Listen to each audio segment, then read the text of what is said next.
Hi, my name is Hendricks. I'm 16, and this is my transition speech. So, this is me. That is me. So the first thing I should probably establish about my childhood is that I was really weird. Not in like a creepy, like Stephen King way, but in like I think it molded me into who I am today. So from the start of daycare in Seal Harbor to about the end of my kindergarten year, I refused to speak to anyone at either of these facilities, including my teachers, except for one girl who happened to be my neighbor and my best friend. I think my selective mutism really confused the other children. A lot of them assumed I didn't know how to talk, or I was just incredibly shy, but I don't think that was it. I was never really a shy kid. I loved talking to my parents and other adults and my siblings, but I was stubborn, and my biggest theory as of right now was I didn't talk because I did not want to. I don't like being put in positions that I feel are powerless, and by not talking, I held a lot of power in the student-teacher relationship. Another thing is, I don't think I really knew how to talk to kids my own age. When I was born, my siblings were 8, 10, 12, 21, and 23, and these are my biological siblings. I have 2 half-siblings who are the 21 and 23 from my dad's previous marriage. So, I think that this huge age gap left me knowing how to talk to adults and older people, but understanding less about teenagers, and kids and children. I remember distinctly that my choice to start talking was not after the many timeouts I received or the uncomfortable silence during show and tell, but when I decided that I was done. I decided that I was just really bored of not communicating with my peers. So after that, communication got easier. One thing that really impacted my life happened when I was 5. I went to Ecuador with my parents. Well, it was a medical mission trip. My dad has been going on them for about 20 years. My dad is a general surgeon and has been for 31 years, while my mom is a psychiatric nurse practitioner for 10 years. So this is my first time being in an impoverished area, and I spent most of my time with my mom while she translated, and I also counted pills for distribution, and then I also played with the kids a lot. There was an aspect of helping people who didn't have access to something as important as healthcare that really stuck for me. That year the clinic was held at an elementary school, so I spent most of my time with the kids, and I remember looking around and seeing children who looked just like me and played just like me and sang just like me. I mean, it was in a different language, but who, in the eyes of some, we were not equal when it came to healthcare or accessibility to education or things along those lines. So, however, this is not when I became passionate about human rights, mainly because I was 5 and I didn't really see a difference between me and these children. Over the next 9 years, I would go on 4 more missions to Latin America, and but when I got to high school, I decided that taking 2 weeks off of school was too much if I wanted to have a rigorous schedule. That's probably one of my biggest regrets, because when I'm not in school or on these trips, I find that I learn more about myself than I do when I'm in this facility. So then in 8th grade, here's a picture of me in 8th grade. I look virtually the same. I realized what I was really passionate about. And this was around the time when I realized that I wasn't really a person who took things lying down, and I wasn't really a person who could stand idly by while I saw something that I viewed as inhumane or cruel, per se, or something just not right. So when I decided that when I saw something mean or something that I didn't see was right, I would be the person to call it out. But I went to Northeast Harbor, where nothing mean ever really happens, and they high-five you when you walk through the door every day. So, nothing mean really happened, but when I saw something, I called it out. So, one of the most important things that happened to me this year was at the end, my science teacher, Mr. Cody, told me that I was altruistic and that he was excited to see where I went in life. So I was in 8th grade, so I didn't really know what that meant. And so altruism unselfish regard or devotion to the welfare of others. I'm not saying I'm unselfish, because I think we're all selfish in our own way, but one thing I do know about myself is that when I see something that I view as wrong or cruel, I can't really look past it and say that it's nothing, because I believe personally that words and actions matter a lot more than we give them, a lot more than we say they do. So, another thing that's impacted me is my church. So that's my grandfather. He was a Baptist preacher. I think it was Baptist. And he did this in multiple different states: Maryland, Massachusetts, West Virginia, Ohio. He died when I was 10. He had Lewy body's dementia, and that's like a mix, kind of Alzheimer's and Parkinson's. So I don't really have any firm memories of him before he got sick, which makes me really sad, because his evolution through the church as a person really amazes me. He had this way of making loving connections with people by just speaking, and I think that's amazing. Someday, often we go back to particular churches where he preached, and people still come up to us and talk about how great he was, and I think that's the most amazing impact you can have on a person's life. So that's my church, and church is really important to me, and not because I'm a hugely religious person, but because the impact that you can have on someone's life with love and guidance is amazing, and I really cherish that. So that's something I want to keep throughout my life.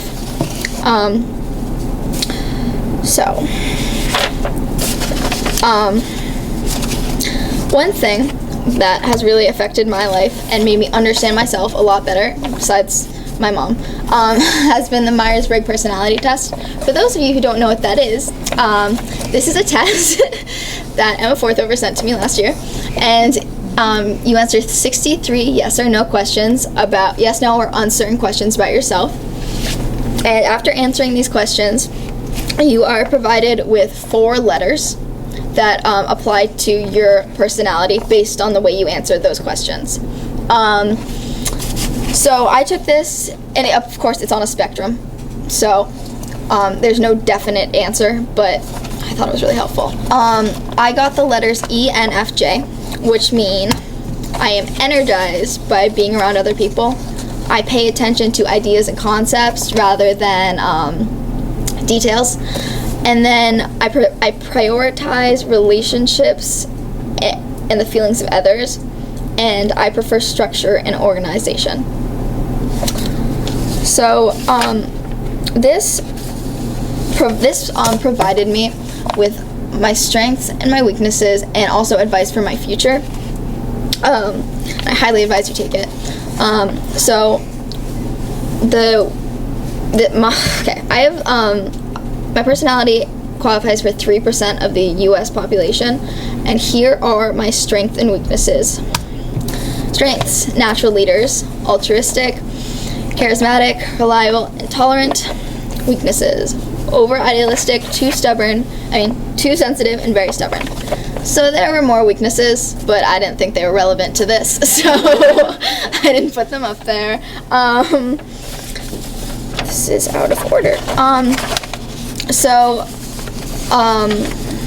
Looking at these, I see myself.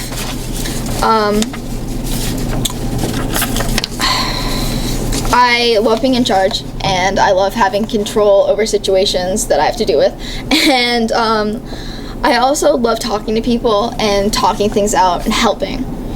So from here, also they qualify to stubborn as a flaw, but whatever. So looking to the future,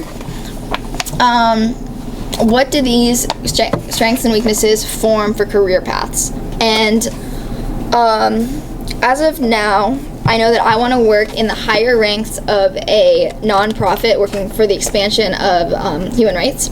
So my ideal job would be with Amnesty International. Amnesty International is centered in London, but they have offices all over the U.S., and they fight for human rights and the expansion. So, my my exact position I would want, it's called the Deputy Director for International Advocacy, which means I would be negotiating with the UN and surrounding areas for the expansion of civil rights and human rights. So the necessary level of education is an undergraduate degree in preferably law. So now, as far as college, I've never really seen a gap year as something that I want. I really thrive on structure, and I feel like if I took a gap year, I'd be constantly worried about if it was the right decision for me. So college, here I come. So when I looked in where to get the best pre-law degree, here's what I found. Go to a good college or university where you can get good grades. As for a major, do what interests you. Law schools, unlike medical schools, do not have rigid preset requirements. So this opened a lot of doors for me. Since law schools mainly focus on college GPA and the LSAT, which is a test that provides a standard measure of acquired reading and verbal reasoning skills that law schools can use as one of several factors in assessing applicants. So, these are the colleges I'm looking at right now. University of California, Santa Barbara, Syracuse University, Penn State, Loyola Marymount, and Loyola University in Maryland. So you probably see a couple Loyolas. That's because I'm interested in a Jesuit Catholic education. So that's the sector of Catholicism that is all about activism. And I think that that's something that really intrigues me, the mix of religion and activism. Also, Maryland is really close. That's where most of my dad's family lives. And then Penn State, my sister lives nearby. And then California, because I hate the cold and the long, cold Maine winter nights. But I do love Maine, and I know that I will be back, whether it be a summer home or something along those lines, or maybe just an annual family vacation. So another career that I think is really important to talk about is parenting. I do want to be a mom. I've always wanted to be a mom, and I do think it's a full-time job. That's me and my mom in Ecuador. My mom had her first kid when she was 23. My dad had his first when he was 21, I think. So, having kids early seems to be a theme, but I don't really see that in my future. I've watched my parents both work full-time and try to I have a lot of siblings. I have 5 siblings. So, I don't think that's something that's in the works for me. I don't think that's something I want as of right now, but I do know I want kids, and I think it's something that needs to be mentioned since it's going to be in my future. So, as I look to the past, as I look to the future, I also look to the past. So, until about the end of my sophomore year, I had no real direction. It always kind of felt that everyone had found their passion, whether it be sports, music, art, or just being really good at school. And I hadn't found my passion. I was always searching for something that made me passionate, when really I had that within myself for a really long time. And so I want to help people, and human rights is something that makes me ecstatic, actually. The idea of going somewhere and helping someone with something that they need. My parents, when I interviewed them, told me that helping people is good for the soul. Whether a teacher, a doctor, or a public defense lawyer, your looks and your brain don't mean anything without the heart. And I think that's one of the most important things they've ever said to me. But so in February, I'm going to Haiti, and I will be helping students study for the TOEFL test, which is a test that helps them get into U.S. and European colleges. It's far, far harder than the SAT, which is, yeah. But I'm doing this because I think everyone deserves an education, no matter where you are from.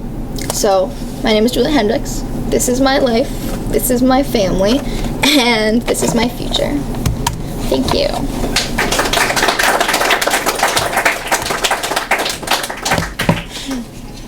questions? Okay, good.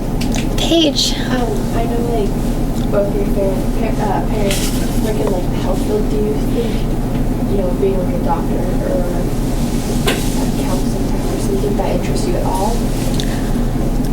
To a point, but I feel like I've grown up in a hospital, and that's not the place I want to spend the rest of my life. Hi, Lil.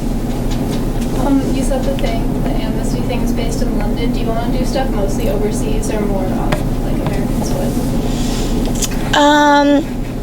Probably overseas. London is just where the headquarters are. There's a other place in like Oakland, California, New York. There's places all over the country, but with that position is a very high level position. So if I wanted to do that, I would have to go to London. I also, for that, I need to have more experience in like a non-government organization, but that's something that I plan to do. Hi, Emma. What do you think you would like study for your undergrad? Because you said it didn't really. I'm not sure. I really like communication, and I like history, and I like learning, probably psychology, something along those lines. Mr. Eaton? Have you ever heard of AmeriCorps? Yes. I think is it like Peace Corps but in the US? Yeah. Yeah. I've thought about it, but probably not. I do think I probably want to go overseas. And have you ever thought about the Peace Corps and what that would take? Not really. It's not something I've ever thought about. Is that before college? No, it would be after college. Yeah. Yeah. Not really. It seems to me that if you were to actually do research into the Americans who work at places like Hendricks International, there'd be a lot of people with Peace Corps experience. That was awesome, Julia. Thank you. And I'm just curious, because it's something that I've talked about with some students, but have you ever thought about starting an amnesty chapter here at MPI? Is that something that can happen? And there are main schools that have amnesty chapters. So if anyone is thinking about that, No, that's awesome. I want to do that. You could do, and there's some good folks at Bates, I think, that will help high school students. I'll talk to you after. Yeah. Is that it? Okay, thanks.